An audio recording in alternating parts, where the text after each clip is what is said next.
So this is a follow-up video to the deck, to the unboxing video for Enduring Enchantments.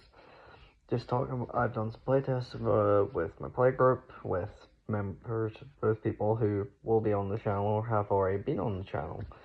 So, from what I've learned is, it's out of the box, you don't even need to upgrade it. It is a great deck. It is great for learning how an enchantment deck works. It's great for when you're playing against people who are still learning the game. It gives plenty of time. There's plenty of setup, so you don't steamroll anyone, but you can't. And then there's big finishers. A few cards I've left out here, so I'll be reading them. We've got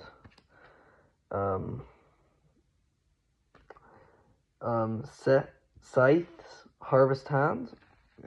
It's great for early game. Every time you play an enchantment, you get an extra life, gain a life, and you draw a card.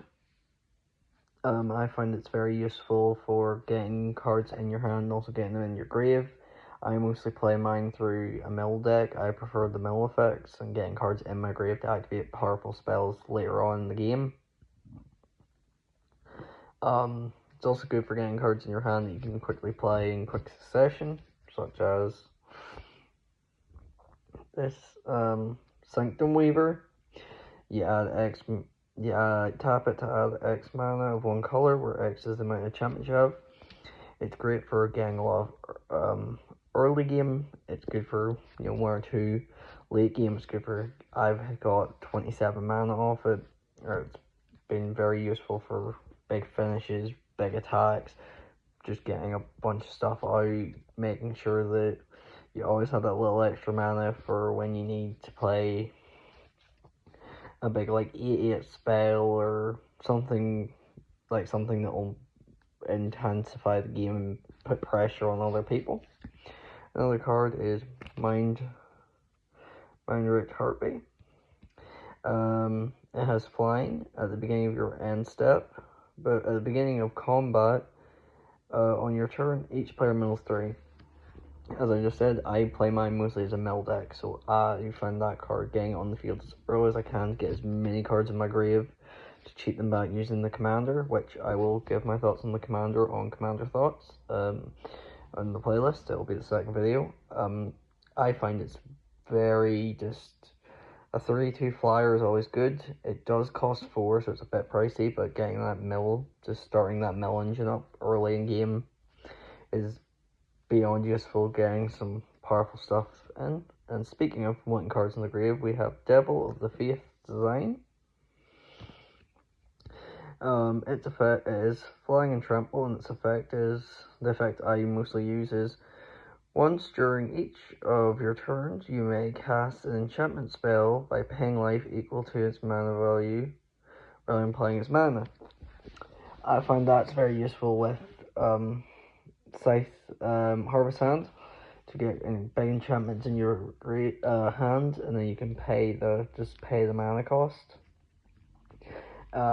It is a double-sided sword, because if you pay 8 and you're rolling at 27 and go down to 19, I have done that, and then you get counterspelled. There's a normal counterspell. It can be a little bit concerning, especially depending on how aggressive you're playing. Speaking of aggressive, we've got Nextborn Behemoth. 10/10, which is 2 green and 10. This spell costs X, where X is it costs less for a number of enchantments. I normally can play it for about 4 to 2 mana. It has trample, and if you pay 1 green and a colorless, it becomes indestructible. I find the card's very useful as a powerful finisher, or mid-game is kind of a, don't attack me. If you attack me, I'm gonna hit you I'm gonna kill your creature. I use it mostly as early, if you can get it out early game, somehow you can cheat it out. I mostly use it as a defensive wall, so if people attack, they will know their creature will die. And late game with certain cards that are coming up, you can just steamroll. Speaking of that card, we got Boom of the Spirit Realm. I find this card very useful. You put a counter on it for each enchantment you play after it, including itself. So it comes in with one counter, and for every counter, creatures get a +1/+1. So if you can get out early game, it is 5, but you can get it out say mid game and then get out a bunch of like 1, 2, 3 drops. You can make it go up to 7, 8 by the end game, or even higher. I've gotten up about, I think the highest I got was to 17. So 17 plus your next beast behemoth, 27 damage plus trample, or in the air with some of your flyers. It's very hard to deal with unless you have a card that destroys enchantments, which I have found is a big problem. I'll talk about the cons of the deck. Another card I find is the Mending of Dominaria. Again, for when it comes in, you have to mill cards and then return a creature to your hand, from your grave to your hand. But the last effect, which I find is caused problems with whilst playtesting with certain people, is return all land cards from your grave to the battlefield and then shuffle your grave into your library. I mostly play a mill deck. I play as a mill. I like milling, so getting a lot of cards in my grave, I think in one's hurt my best with the deck. The worst was I got 2 lands back because I had to play it early game, and the best I've had is 17 lands just straight on the battlefield tapping for mana. The last card we'll talk about before I talk about the real cons of the deck is Calamity Unleashed. So this card mostly works as a board wipe, and it also becomes a 6/6 with Menace. So it's very good for wiping your board since it doesn't affect enchanted creatures. Then you have a full board of enchanted creatures you can just swing wild with. So certain cons of the deck is anything that there is a lot of like low pet cards, low mana cost cards that say destroy enchantment or creature or artifacts, stuff like that. So you do need to worry about what other people are playing, what other people are thinking, especially when it's early game. You don't want to make yourself a target. Another problem I found with the deck is if you can't get like a lot of your low cost cards, it can become a little bit trickier to set up. I've played a game where it was kind of 2-on-1 because of the deck.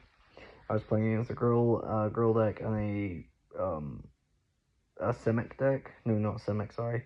Selesnyan deck. If you are being targeted by people, like say you make yourself a threat too early, it can be very hard to get then get your field set up, get all your stuff ready, and there is multiple built-in ways. Now the pros of the deck is great synergy. There's great synergy, there's great multiple ways you can play it. As I said, I play mill, but there's draw engine built in. There's multiple draw engines built in with several cards. There's several cards that will make your enchantments cost less, and you'll gain life or draw cards based on that, which is great for filling the grave or filling your hand, depending on how you play. I have not upgraded the deck, but in my personal opinion, I think the deck would be very easy to upgrade with sagas and enchantments, and the new cards that are coming out at the end of the year in Avatar. There's a lot of a couple of black sagas that have been released so far. They would work great in the deck. There's a lot of Lord of the Rings sagas that would just bring up that little bit to make it more viable. I'm playing it more just to see how it is. From my testing, it has been great. It is complicated. It is not a starter deck. I would not recommend it if you're just getting into Magic to pick this. I would pick something else. I would pick other precons, but if you're been playing a couple times, you kind of understand the rules and you understand most of the mechanics, I would highly recommend the deck. But that's my thoughts on the deck. Please leave yours. Thank you for watching and have a great day.